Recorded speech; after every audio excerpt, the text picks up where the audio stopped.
bolobi ke bapesaka bino eloko te. Gouvernement apesaka bongo mpona koleisa bino te. C'est ça, non? Oui. Dans l'entretemps, awa nazana révérend pasteur asokipa pe na bandeko mosusu. Révérend, nayebi te soki eza à lokuta. Oza na baliste pe ya bato. Bon. Bozwaka appui epai ya institution nini mpona kosunga bandeko wana.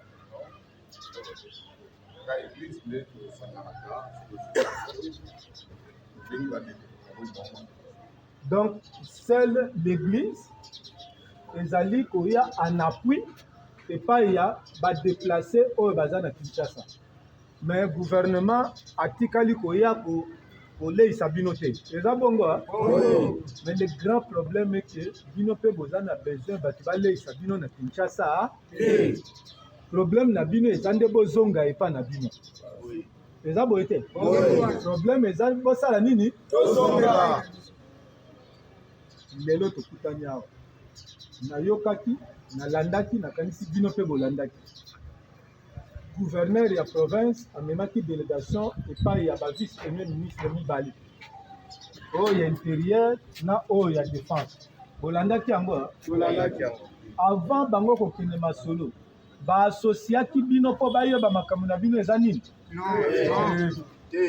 Associé biso te. Bosololaki po bayeba makambo na bino eza nini? Bosutukaki kaka boyoki ke bango basini.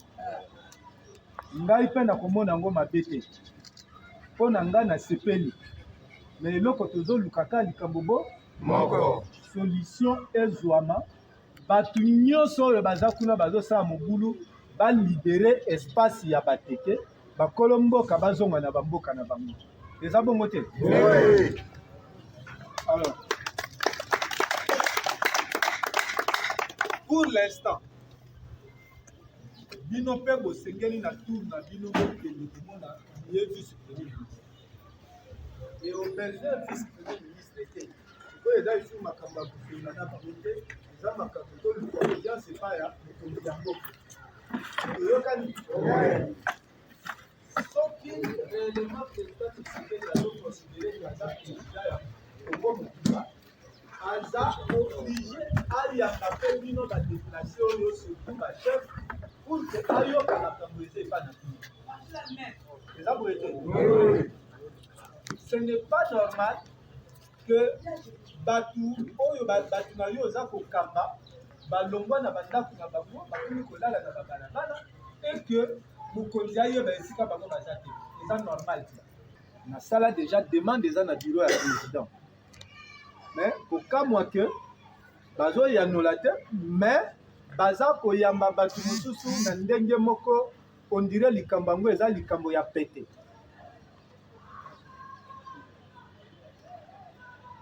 Ata ndenge tozali awa mutu soki ata nyau na ye ata mbwa na ye soki babambi ye libanga na balabala akotelanda te.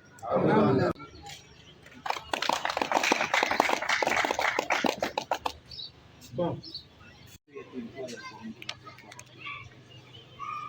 Parce que soki bango bamikotisaka na bagroupe wana te pacification wana na avec les pommes et les Congo na flambo mais bango nde batrahir communauté na biso à partir ya présence na bango na baintérêt d'autres na bango baza ezali yango wana nde esengi ke tokende tomonana bamona biso kuna soki bakokoma bakoko parce que depuis ebele badéplace na bato bazwa bachoke ya makasi gouvernement congolais atikali kozwa entente ata mokolo moko te oyo lelo toyoka te ministère ya affaires sociales ebimisaka bomoko me nga nazovanda na maluku namonaki bato église mama akei mwa ndambo ya loso eyaki mwa huile eyaki tomate eyaki litungulu tout ça mais na compte yede et pas na compte ya gouvernement soki mpona badéplace na biso ke problème maître bo bien commun aza wana na kanisa yoki nombre ya population oyo nyonso to malgré baoyo mosusu baza mokufa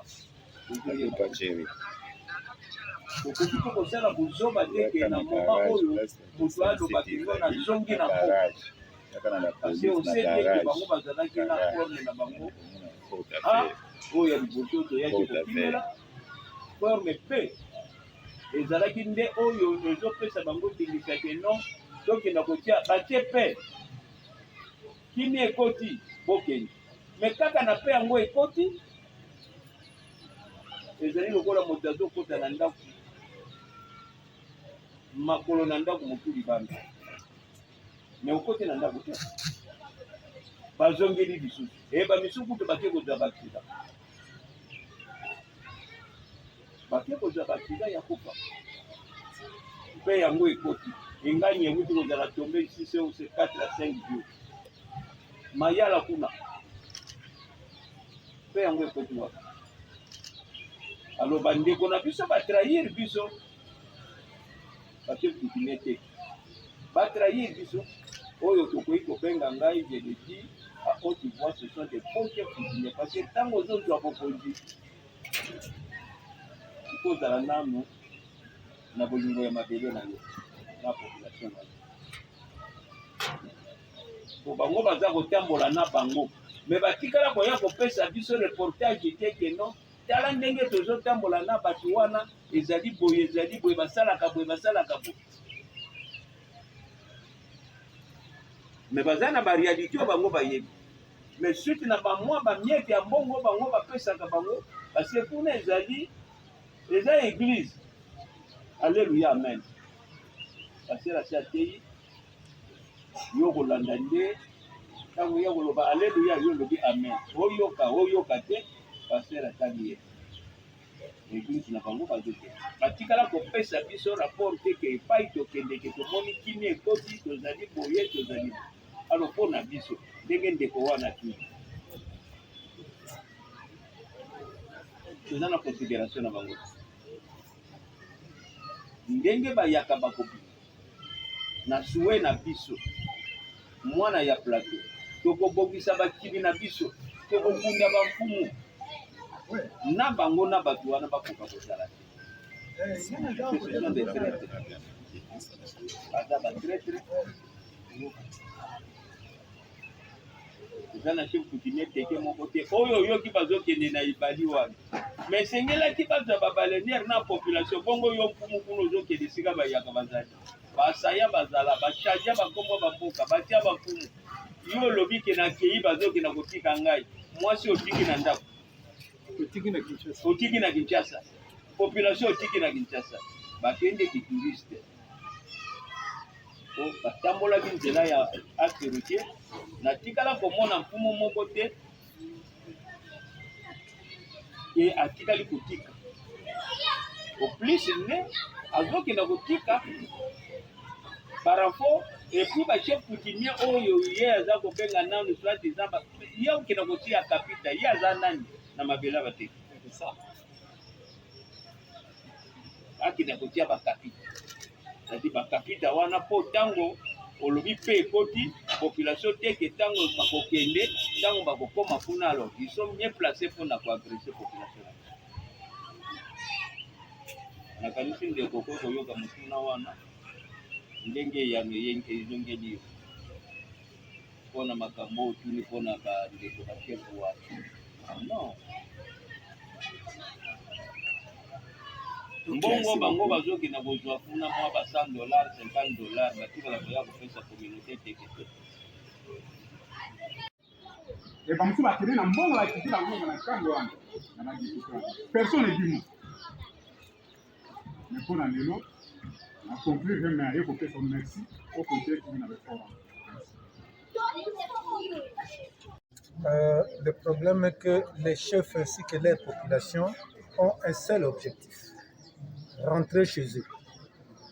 Pour rentrer chez eux, il y a des préalables.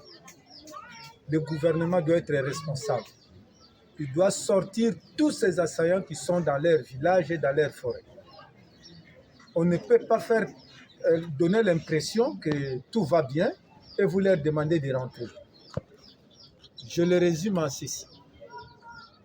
Votre propre villa, si un serpent y entre, tu as vu, mais tu ne l'as pas vu sortir, je doute que vous ayez sommeil dans cette villa-là, bien qu'elle vous appartiendrait. Et donc, chez eux aussi, dans leur village, dans leur champ, dans leur forêt, tant que ces assaillants ne sont pas sortis, ils ne seraient pas heureux de rentrer là-bas. Encore que c'est le gouvernement qui doit les faire sortir, mais il le fait comme si ce sont ces garçons de cœur, les criminels qui tuent, qui pillent, qui commettent le génocide. Mais comment les gens qui commettent des actes d'épuration ethnique sont embrassés dans le sens du poil par le gouvernement? C'est un non-sens. C'est pourquoi ils se plaignent. Et dans les prochains jours, nous allons rencontrer les autorités du pays qui accepteraient de les recevoir pour que ces assaillants sortent. On en a marre des commissions. On en avait créé avec 3 gouverneurs. Gouverneur de Maïndombe, gouverneur de Kwilu et celui de Kwango. Il y avait une commission. Jusqu'à aujourd'hui, on n'a pas de rapport de cette commission. On en crée chaque jour pour sortir l'argent de l'État, envoyer les gens ça et là, mais il n'y a pas de solution. C'est pourquoi ils se plaignent. Ils doivent rentrer chez eux. Deuxièmement, le gouvernement est au courant que les citoyens congolais ont fui les atrocités à Kwamut, à Bagata, sont ici à Kinshasa. Est-ce que le gouvernement sait d'abord combien y a-t-il? Le gouvernement sait combien, où ils sont logés.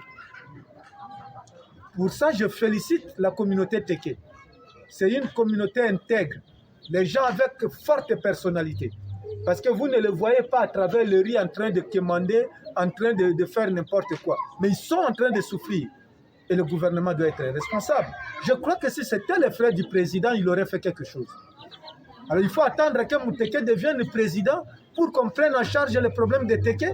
On n'aura quel pays comme ça? Où il faut attendre que votre fils soit président, votre fils soit premier ministre pour qu'on écoute votre cause. Je pense que c'est la dernière fois qu'on puisse se réunir et parler comme ça. Nous devons d'abord aller les voir, on va leur déposer des mémos et on va attendre quelle sera la suite. Vous avez échangé avec le chef coutumier et la population. Est-ce qu'ils vous ont rassuré qu'ils sont prêts à retourner chez eux? Oui, si les serpents sont sortis de leur maison, ils vont rentrer. On n'est nulle part mieux que chez soi. Et ils ne sont pas heureux d'être ici. C'est leur conviction. Oui.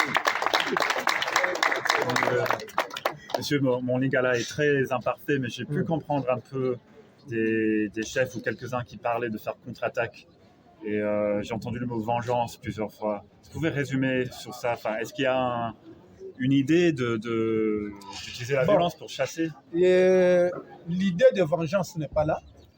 Mais les gens, en parlant, étaient en train de dire que le gouvernement est en train de les abandonner pour attendre qu'eux, ils vengent ou comment. Alors, il faut retenir aussi ceci. Naturellement, c'est le serpent qui avale le crapaud.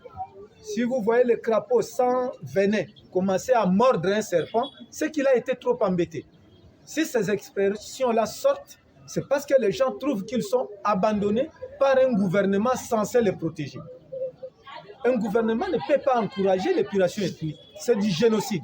Et je crois que les Nations Unies doivent prendre ça en charge. Comme c'est une infraction imprescriptible, même après des siècles, ça sera vengé. Dans ce sens-là, le droit va s'exprimer. Alors, la gouverneure du Maïndombe a visité récemment le VPM de l'Intérieur, mais également celui de la Défense. Vous n'étiez pas là, absent. Comment expliquer votre absence et pourquoi n'associez-vous pas la gouverneure et d'autres députés nationaux issus des Maïndombe dans cette démarche? Je suis invité par les chefs coutumiers, ils savent pourquoi c'est moi qu'ils ont invité. Et si la gouverneure est partie avec les autres, elle sait aussi pourquoi elle devrait aller avec ceux-là. Je ne suis pas contre sa démarche. Mais le grand problème, est-ce que la gouverneure a fait le compte rendu de leur commission qui était instituée avec ses collègues gouverneurs de Kwilu et de Kwango, avant qu'on en arrive là? Elle est au premier plan, c'est sa province. Vous savez que l'argent qu'on percevait par DGRM à Kinshasa, qui est première bénéficiaire, n'est-ce pas ce gouverneur? Maintenant que ce sont les gens-là qui perçoivent l'argent, elle n'est pas au courant. Et si elle ne fait rien, écoutez, j'ai trouvé que la gouverneure parlait avec sourire comme si c'était une situation qui devrait la chanter. Alors que ce n'est pas une situation qui devrait lui donner de la joie. Oui, je sais, la dame ne connaît pas de malheur. Même pendant le malheur, la dent peut sortir, mais pas avec cette attitude d'une personne dont ses citoyens, mais ces citoyens sont en train de ça et là. On vient de faire l'enrôlement. À Kwamouth, on n'a pas fait l'enrôlement. On va voter qui? On va calculer le quotient électoral sans Kwamouth. Est-ce que Kwamouth n'est pas dans le Congo? Ben, écoutez, il faut cesser de faire ça. Si c'était à l'Est, on parlerait parce qu'il y a de l'or là-bas, il y a des coltans, il y a ceci. Mais ici, comme ce sont des individus qui meurent, et puis on s'en fout. Et le président caresse les assaillants sur le sens du poil.